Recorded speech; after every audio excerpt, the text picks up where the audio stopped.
This program is presented by University of California Television. Like what you learn? Visit our website or follow us on Facebook and Twitter to keep up with the latest UCTV programs.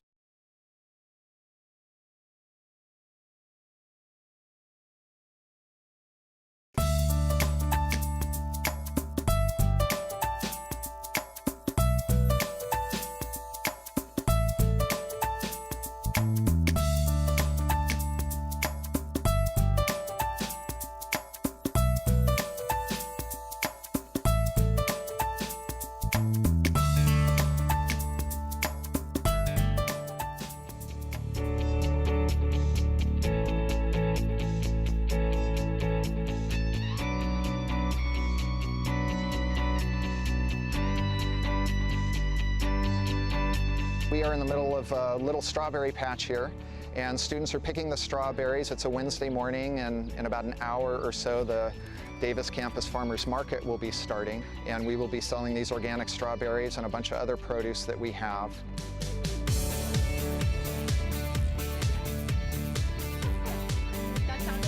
Each quarter, up to 60 students at the University of California, Davis work or volunteer at the 4-acre market garden, where they learn basic organic farming skills. Some of these students hope to start farming operations of their own someday. Others are interested in soil science or even seed genetics. But all are aware of the pressing need to find new ways to farm more efficiently.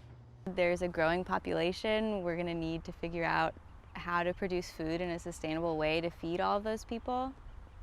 And it's not just agriculture, it's food access, it's health, it's nutrition, it's all of those things. In 2010, nearly 15% of American households, or 48.8 million people, at some point didn't know where they'd get their next meal. It's called food insecurity, and it's on the rise. At the same time, the United Nations predicts that our global population will hit 9 billion people by the year 2050. And while it will be a challenge to grow enough nutritious food, it could also be a challenge to find and educate enough farmers to meet the demand, as an overwhelming number of them are close to retirement. To top it off, agriculture has a considerable environmental footprint, pressing researchers to find ways to reduce the effects of farming while increasing the amount of food produced. The challenges and the opportunities that we have around sustainable agriculture going into this current century are about how do we provide food, but how do we do it in a way that is good for the environment and good for people, not only now, but forever into the future. Sustainability, that's what it comes down to. The ability to produce more food more efficiently while also caring for the land. It's such a pressing issue that in 2011, UC Davis added a new major called Sustainable Agriculture and Food Systems, focused on teaching the social, economic, and environmental impacts of agriculture. A few years earlier, in 2007, the university launched the Agricultural Sustainability Institute, which includes a 20-acre student farm and a long-term research facility called Russell Ranch. The idea is to be a hub for all of our activities in research, education, and outreach about agriculture and sustainability. And the mission is really to ensure the vitality of agriculture today and for future generations to come in California. All organic, market garden, ecological garden, my house. Mark Van Horn is the director of the student farm, which includes the market garden as well as an ecological garden and a children's garden, where an estimated 50,000 youngsters have learned about agriculture over the years. Go ahead and pinch this stem and then pull with your other hand. Children that get involved in growing healthy food are more interested in eating healthy food. If they grow things in the garden, they want to eat them, they want to share them with their families.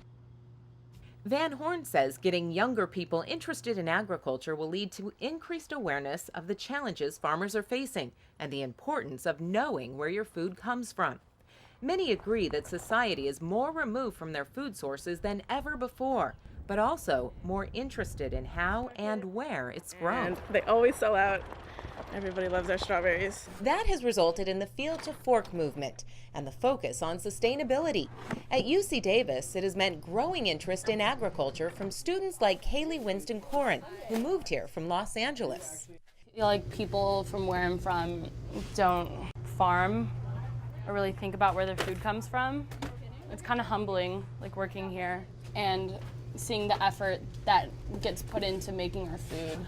Should I just rinse that off? Yes. Yeah, give it a little squirt with the hose. Students here help live the field to fork concept by planting, growing, harvesting, and delivering produce that is then served on campus, sold at the farmers market, and distributed to faculty and staff through community-supported agriculture boxes.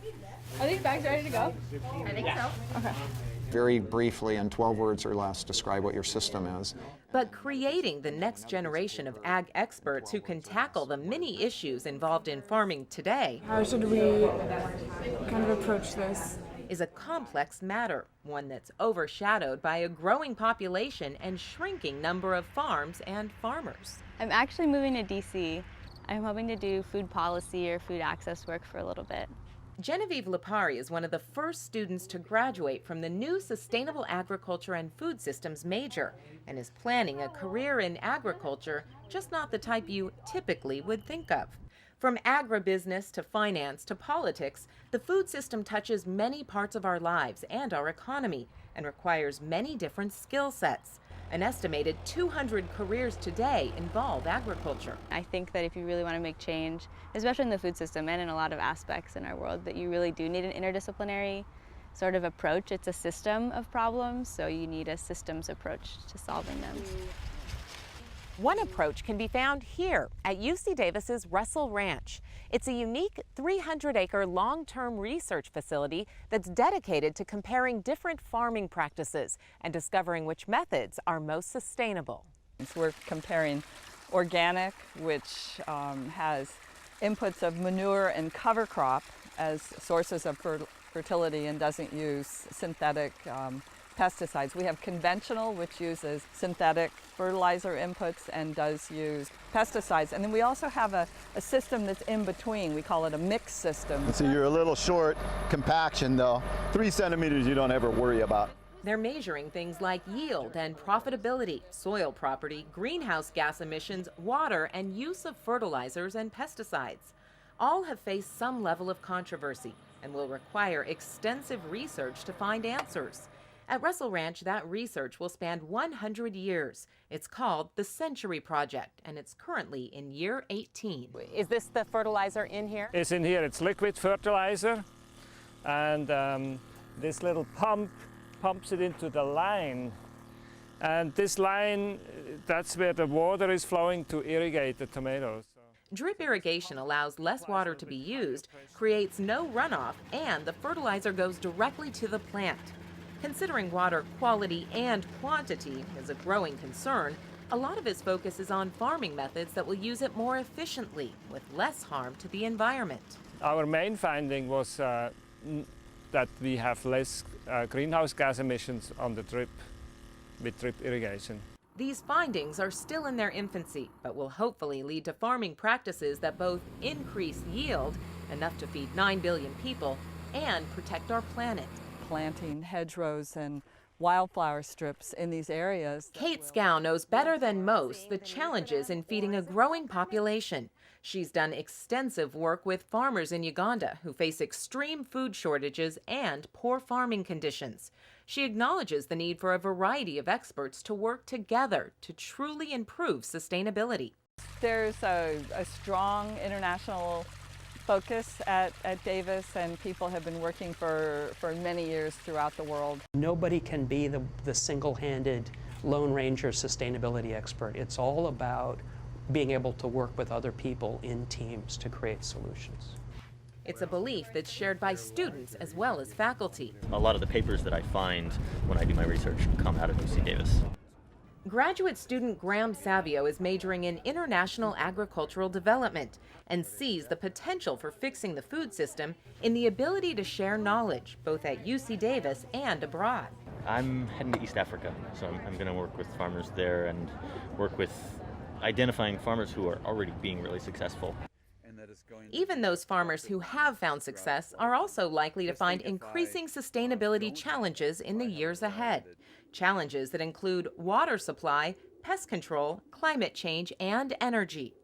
They're issues that have the potential to dramatically change our environment and our ability to feed 9 billion people. If we're talking about increasing food production by another 70 or 100% over the next 2 generations, I don't think business as usual is going to get us to where we need to be. Water. It's one of the biggest concerns for farmers today. Across California's vast, lush agricultural communities, you can't go a couple of days or even a couple of miles without hearing one concern or another about the state's water supply. Basically the old technology that's still very common. Bruce Rominger is a lifelong farmer and graduate of the University of California, Davis. He still relies heavily on research and information that comes out of the university. The stuff they're doing now in soil science is fascinating, and it's important for what the consequences of the way we farm are for the climate change. He understands the Golden State's dire situation when it comes to water and the lack of it, and the importance of farming sustainably for our environment and for the future of his business. You know, that's the challenge for me and the rest of my career and for my kids, to how to grow these crops and still produce a huge amount of food out here, but not deplete any of our natural resources, whether it's our soil or our water. Rominger farms alongside his brother and father on property that's been in their family since the 1800s. He says while they're constantly working to improve their farming operation, changes don't happen overnight. So it's a very complex ecological system we have running out here, and so we can't just flip a switch and make it sustainable, but we have to keep working in that direction. Okay, gracias. Okay. And while Bruce Rominger works his family's land just outside of Davis, a team of researchers from the UC Davis Department of Land, Air, and Water Resources are working to find solutions farther south in California's Central Valley. It's considered the epicenter of agriculture for the Golden State and the nation. So the San Joaquin River is the second largest river in California. And as far as water quality impairments go, it's probably one of the more impaired water bodies in California. The San Joaquin River runs right through the heart of the Central Valley and is a source of irrigation water for countless acres of crops. It's also a landing pad for pollutants like nitrogen, phosphorus, and pesticides that come from both agricultural and municipal sources. This is a flood irrigation system. You can see the furrows where water runs in between the rows. That excess water will then enter a canal running across the field and then re-enter the irrigation systems. So this is a diversion from the... Toby O'Gene is a soil scientist at UC Davis. For the past 6 years, he's worked with farmers in San Joaquin County on an innovative plan that can now be seen up and down this river. The solution was to create wetlands between the farm fields and the river. The wetlands act as a filter system, removing an estimated 50 to 90% of the contaminants before they return to the river. These relatively small tracts of land are providing a very large service and filtering vast acreages of land, so it doesn't affect their bottom line much because this was marginal land in the first place. It's estimated that 90% of the natural wetlands in this region were removed at one point to make way for farming. Now scientists and farmers are seeing the benefits of restoring them. UC Davis scientist Randy Dahlgren says nitrate levels in this body of water consistently increased for decades until the 1990s and are now holding steady. We've been actively involved with monitoring here to understand what processes are working within the stream. So that's the percentage of saturation of oxygen. Dahlgren has been testing and tracking water quality issues on this river for years, most recently working with the U.S. Geological Survey on a joint project looking at one of the main contaminants, nitrate. The question that was being asked is how much of the nitrogen, the nitrate in particular, in the San Joaquin River, just behind us here, is coming from groundwater sources. The scientists use a meter with water quality sensors attached to it. And what's the electrical conductivity in salt here? Conductivity is 2.8 decisiemens per meter. The sensors allow them to look at a variety of things from temperature to salts to how much oxygen is in the water. There's very little nitrate making it to the river because we have this natural protection mechanism here of the riparian zone where the soils have no oxygen, which leads to the loss of nitrate to the atmosphere. This system, and thanks to research like this, scientists are gaining a better understanding of how many aspects of farming affect our environment. which Bruce Rominger says helps him to better protect the land that he loves to farm on. We never recognized 10 years ago that we had to worry about what happens to our fertilizer as it volatilizes and goes up into the atmosphere. But that's an issue that we all have to deal with, and Davis is out here with their instruments testing that and telling us, when you irrigate this way, when you fertilize this way, this is what happens.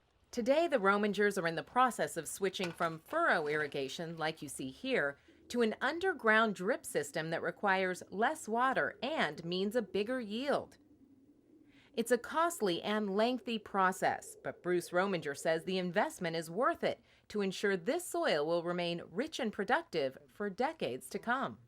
It's not only soil and water that are heavily studied on the UC Davis campus, but also the effects of agriculture on the air we breathe. That's the focus of another researcher who's created a unique facility to study air quality. What you see here are the so-called Bovine Bubbles, and we built those a couple of years ago. Right now, obviously, there are no cattle inside. Frank Lerner designed the bubbles as a way to measure the amount of greenhouse gases that cows produce and study how to reduce it. Today, they're moving 14 cows into each bubble, where they'll live for 3 months while Lerner and a team of students make adjustments to what they eat, including trying out a feed additive that could make a difference in the amount of gas they release. Here, we know what the incoming air looks like with respect to these compounds, what the outgoing air looks like, and how fast the air exchange is. So we can calculate very precisely what the contribution is of an individual animal or its waste or the feed or other items on air pollutants that we measure. When it comes to air pollutants, Lerner says the front end of the cow's feeding cycle is the largest contributor to certain gases, both what cows eat, a fermented feed called silage, as well as what they emit by belching. The process of digestion creates methane gas that cows burp up to release, which is how cows have earned themselves such a bad reputation. Methane is a greenhouse gas that leads to global warming. And that's where Lerner's research comes in. What I would really like to strive for is to put some science-based information into the public arena and take some of the myth out. Which he has already done. Lerner challenged a 2006 United Nations Food and Agriculture Organization report that said livestock exceeds transportation in greenhouse gas emissions. The UN report quantified global livestock emissions as being 18%, but Lerner's research found that in the U.S., livestock actually contributes only 3.4%. It was a discovery that brought him international attention. I'm an eternal optimist, but these challenges that we are facing are indeed substantial. Today, Lerner serves as chair of a global partnership project to assess the environmental impacts of livestock production. It is a UN appointment. He says that in order to feed our growing population, we need to find new ways to create more food with less of an environmental impact. There's no other country in the world that uses fewer animals to produce a given amount of food than what we do here. The average cow in California produces 20,000 pounds of milk. In Mexico, a cow produces 4,000 pounds of milk. And in India, one cow equals only 500 pounds of milk. From now on, every 11 years, we add another billion people to the world population. Within my lifetime, the human population has doubled. And here comes the big problem. The land that we use to feed all the people in the world, the arable land that can be used for crop or animal production, is a set amount and cannot be increased. We have to continually improve what we're doing because obviously what everybody's doing on this planet is not sustainable. So it all comes back to sustainability, farming this land intensively, profitably, and carefully. These are enormous challenges that our next generation of farmers will face, but they'll do so armed with answers that researchers are seeking right now.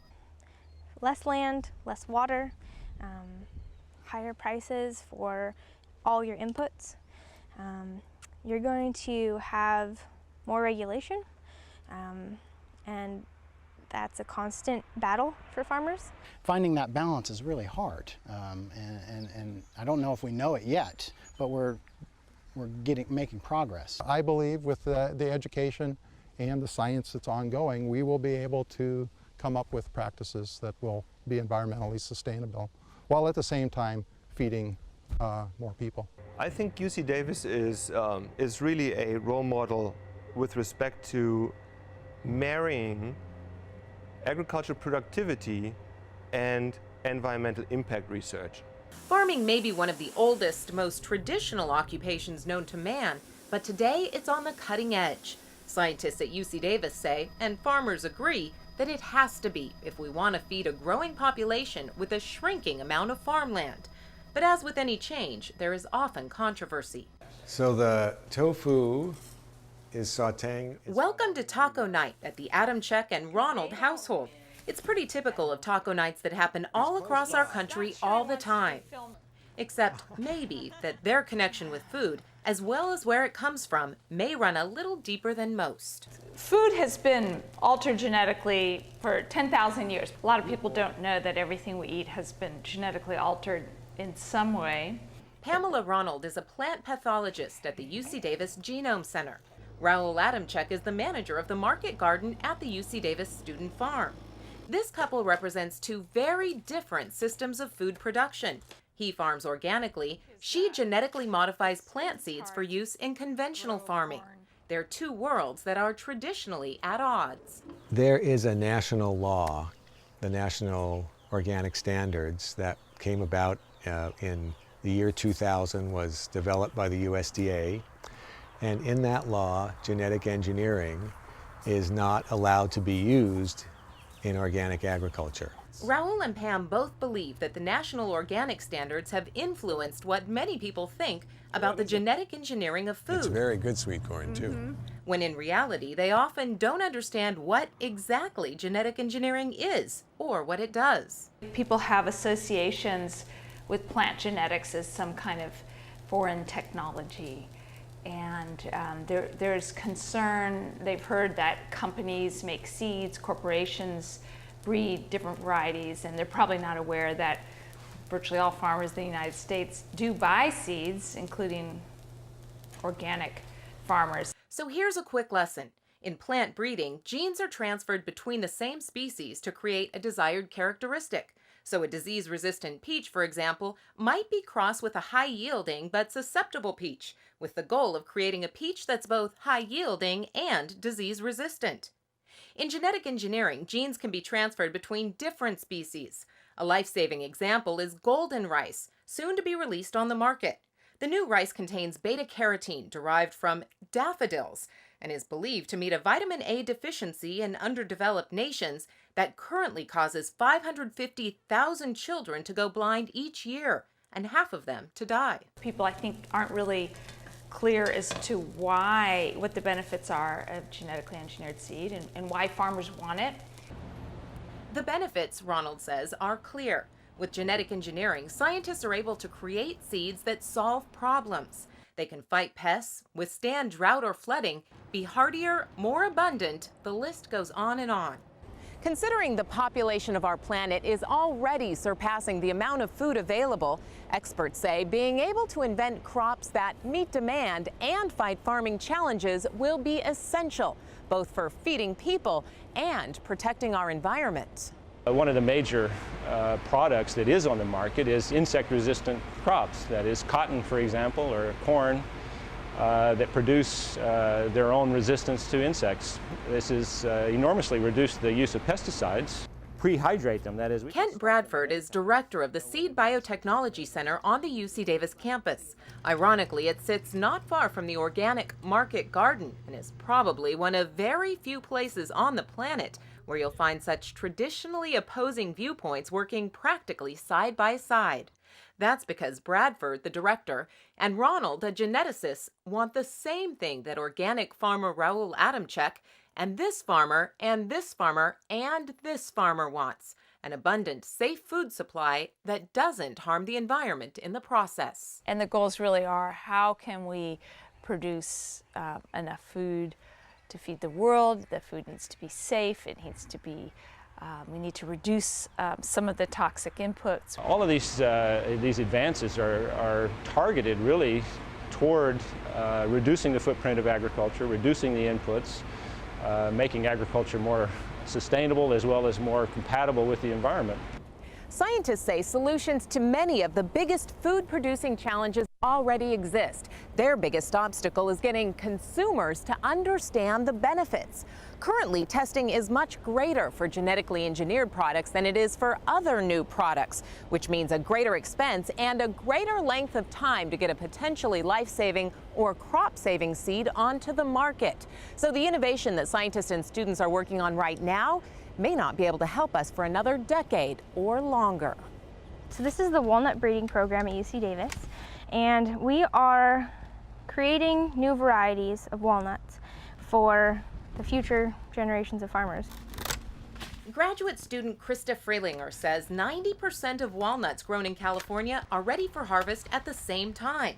She's trying to create a tree that fights common walnut pests and diseases and can produce nuts throughout the year. Similar breeding was done long ago on iceberg lettuce, something consumers now take for granted. We plant lettuce in California every day, and to produce that identical head of lettuce throughout the state every day, we need 30 to 60 different varieties every year during the course of the year. Plant geneticists could likely find similar solutions for many common and healthy foods, solutions that would produce more of these foods and would enable farmers to use less water, which is in short supply, and fewer chemicals, if any at all. It's hard to imagine that we're going to have more land suddenly come into production. So we're going to have to be much more efficient with what we have. It's not hard to figure out that in order to feed our population and protect our environment, we're going to have to farm smarter, using tools that work better. And that's where precision farming comes in. Generally doing things that is much more localized on a spatial basis. So rather than farming a field, you might farm individual plants, or you might eventually farm individual leaves or smaller and smaller areas. Here at the Western Center for Agricultural Equipment on the UC Davis campus, tools for improved farming are born. I like to sit there and engineer stuff and design stuff, follow through with calculations, and then go out and actually build it. I think it gives me an edge on other engineers out there in the field that don't have this practical knowledge. Dasa will someday return to his family farm in Stockton as a fourth-generation cherry and walnut farmer. But in the meantime, he hopes to make his mark on the industry by creating equipment that will require fewer chemicals, making farming more economical, efficient, and productive. With a very targeted application, you can reduce that volume of water and chemical to still achieve a level of protection on your grapes. Ryan Billing created technology and an improved system for spraying plants as an undergraduate project and finished it while pursuing a master's degree here at UC Davis. He now works on campus as a development engineer. I hope this machine makes it to the market and allows farmers to pass their farms along to their next generation. And that's what it's really about. Continuing the tradition of working the land and feeding our families. It's another aspect of sustainability. It's part of the reason why UC Davis is focused on exploring genetic engineering as well as new ways to farm organically. Why don't you have some salad on your tortillas? It's also why an organic farmer and a genetic engineer, sharing values, can find common ground as they raise a family while living under the same roof. Well, having the same values and having the same goals, and just coming from a different point of view to get there. When it comes to how food is grown, there may always be passionate advocates on opposite sides of the road. But at UC Davis, researchers, educators, and even students believe that all roads essentially lead to the same place, a place where food is abundant and safe, and the environment is thriving. A place where sustainability isn't a hope or a goal, it's a way of life.